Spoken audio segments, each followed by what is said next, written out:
আসসালামু আলাইকুম। আমরা জাহাজ থেকে নেমে ছোট ট্রলার বোটে উঠলাম। আমরা আজকে যাব আন্দারমানিক ইকো ট্যুরিজম কেন্দ্রে। এটা হচ্ছে চাঁদপাই রেঞ্জ।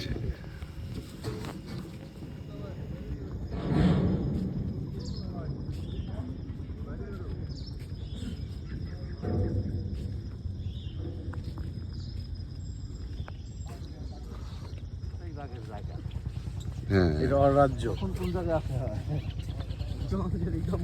যাইব। লাস্ট কবে দেখছেন আপনারা ভাই? Andharmanik eco tourism Sundarban.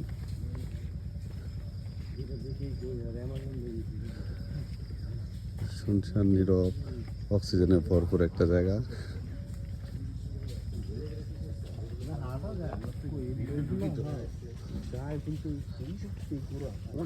এইগুলিতেও যে আজকে উঠছে না থেকে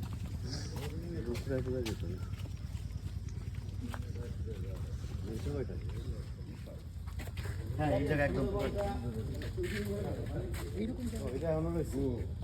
পানি উঠছে নামছে, কিন্তু পানিটা চকচকা রয়ে গেছে।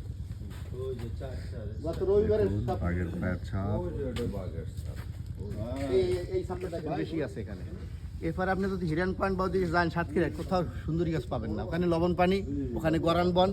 হ্যাঁ, আর এখানে প্রত্যেকটা গাছের গোড়ায় দেখেন আল্লাহ তাআলার সৃষ্টিটা দেখেন। প্রত্যেকটা গাছের গোড়ায় গোড়ায় যে আটকানো জিনিসটা, গাছটা দাঁড়াই আছে। হ্যাঁ, আর এইগুলো হচ্ছে শ্বাসমূল। গ্রামে গাছ লাগাইলে গাছের শিকড় থাকে মাটির নিচে, আর সুন্দরবনের শিকড় সব উপরের দিকে শ্বাসমূল। গাইড এখন আমরা আন্দারমানিক, আর নাম তো মনে রাখতে হবে, তো নাম মনে রাখার লেগে নামটা শুনে বলতে হবে। আন্দারমানিক আসছি আমরা সুন্দরবনে।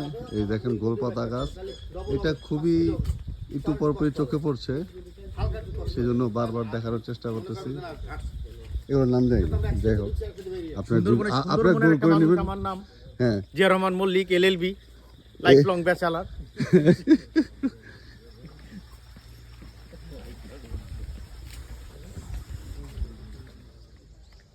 আন্দারমানিক ফরেস্ট রেঞ্জের ছোটখাটো একটা হরিণের, কি বলবো, ছোটখাটো চিড়িয়াখানা না আর কি, দর্শনের জন্য রাখছে। এই চিত্রা হরিণ আসলে বাংলাদেশের গর্ব। কি সুন্দর,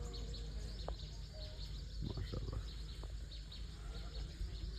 সুন্দর লাগে, লিফট সিস্টেম করা উচিত ছিল। আর কিছু এটাতে আমরা উঠবো, উঠে আপনাদের পরবর্তী ভিউ দেখাচ্ছি। এই জায়গায় এই ডলফিন টাওয়ার কেন?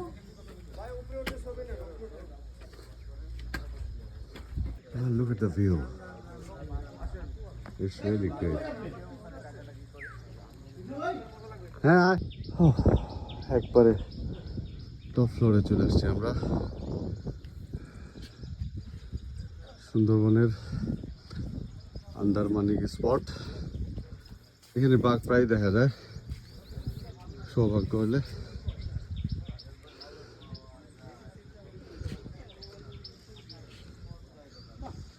ওই যে বোটে আমরা আসছি। আমরা এখন ফটো সেশন করবো। আল্লাহ হাফেজ। এই সবাই আসার আগে একটা ফটো নেন তো।